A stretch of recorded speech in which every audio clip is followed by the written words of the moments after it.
I use the top no tether build in Ghostbusters Spirits Unleashed. This video has been brought to you by Gameway. Okay. Last week on Twitch.com, I did a challenge where I could only trap ghosts without using my particle thrower. Now, it doesn't mean I couldn't use it, I just couldn't tether. Here's the result. Quick, get it while it's done. Oh, no tether, no tether. Here we go. There we go. That's a no tether. I didn't touch that. You got anything in here? Nothing? Nah? You don't see nothing? Well, I'm following you. I can't believe that actually worked. There we go. No tether. Dang, all y'all slimed up here? What's going on? Everybody up? Everybody good? All right, let's go. Yeah, I'm a little different, my boy. I better clear this slime while I'm talking. Yeah, I told you I'm a little different. I'm counting it. Yep, give me a trap. We lost it. Yeah, that's 3. Exactly. Get out of my face. You better haunt this building. And this last ghost that we, oh man, what you doing, man? I can't believe that actually worked. That's it, no tether. You're messing up my streak, fam. I'm counting that. I don't want that. I don't want that. I don't want that. Oh, well, maybe I don't get it. So I'm tilted. I'm now tilted, bro. That's not my trap. That's not my trap. No, that is my trap. I did it. Let's go. Now, there's something particular going on in those highlights. Let me know what you noticed. Now keep in mind, I've been using the same build that I've been using during the launch of the game. The full build is still up on my channel. Go watch it. Now to understand what's going on, I need to explain a couple things. In pro play, yeah, there's pros.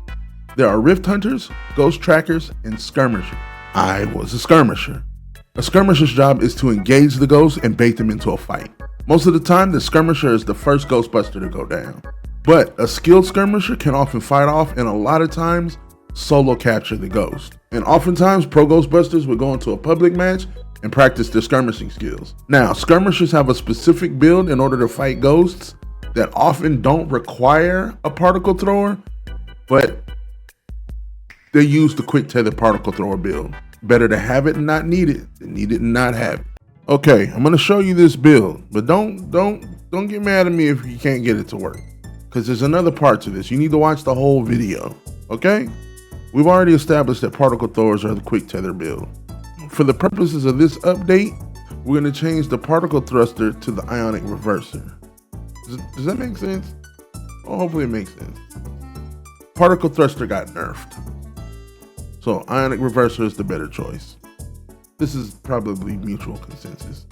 Proton pack, centrifugal thruster, lightweight module, and cryogenic isolator. This is what we're using, okay? Use it. For the PKE meter, this is the integral part. This is probably one of the most important parts to this build. We're gonna use pure selenium for the arms. You can use the ecto zapper. A lot of people don't really like it because of the intimacy of being so close to the ghost and having to use it. It just doesn't. A lot of people can't keep up with it, right? So we're gonna go pure selenium. That's gonna give you that enhanced stun. And you can either use detection amplifier or outboard chipset. Some people like the pulse booster bypass, but it drops your cooldowns. So you make the decision. And for the trap, we're gonna go deferred aperture, large capacity battery, skid stop, and overclock module. This is for enhanced trap control, all right? Because you want to be able to throw the trap where it needs to be.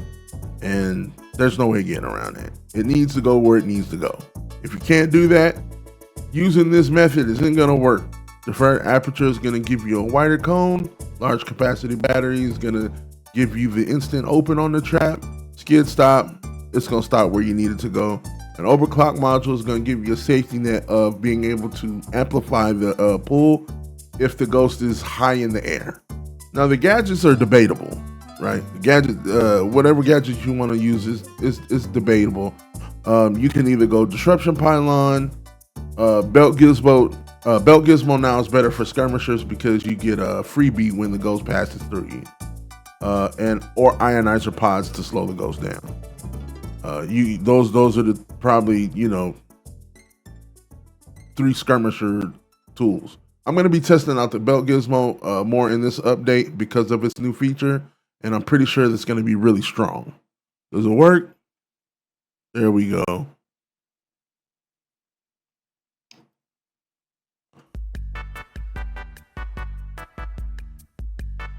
Now, I will say it is way easier to perform this if you sneak up on a ghost or if the ghost is running from you.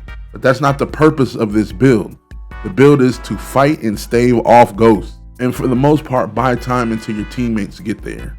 So, if the ghost is fighting you, it becomes 10x harder. Again, this was not meant to solo cap. It was meant to fight ghosts. Now, if you're paying attention in that highlight reel, you'd have noticed something. I used the Zap Trap One Trick. Yeah, that's still a thing. But the primary focus is on stunning and trapping. You don't need tethering. Now, I won't say you don't need it, but it's not an integral part of the process. Think of it like filler. It's good if it's there, but it's not necessary. The key component that you're going to be using in this method is prediction. You're going to need to predict 3 things: where the ghost is at, where the ghost is going, and where the ghost is going to attack. Now, the third one, where the ghost is going to attack, is the most important, because if you can predict where the ghost is going to attack, you can get out of the way. And if you can get out of the way, you can position yourself to trap the ghost. The easiest way to practice for this is to let the ghost attack you. Go into public matches and let the ghost down you. I know that seems counterproductive, but the more you see it, the more you're able to understand it and remove yourself from that situation. If you notice in the highlight reels, most of the time, I'm baiting the ghost into attacking so that I can dodge it. All ghosts have a certain cooldown after they attack that leaves them vulnerable, and that's when you attack. That's when you drop your trap.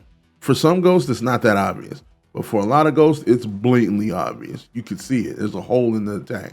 Now, there's ways to counter this as ghosts, but we're not talking about that right now. We're trying to get you ready to perform these actions. If you haven't seen the Zap Trap One Trick video, go back and watch it. And if you're new here, consider subscribing to the channel. It really helped me out. Or give the video a like. Either way, it all helps. Once again, my name is SigSoWavy, your gamer OG, and I'll catch you on the next wave. Let's go.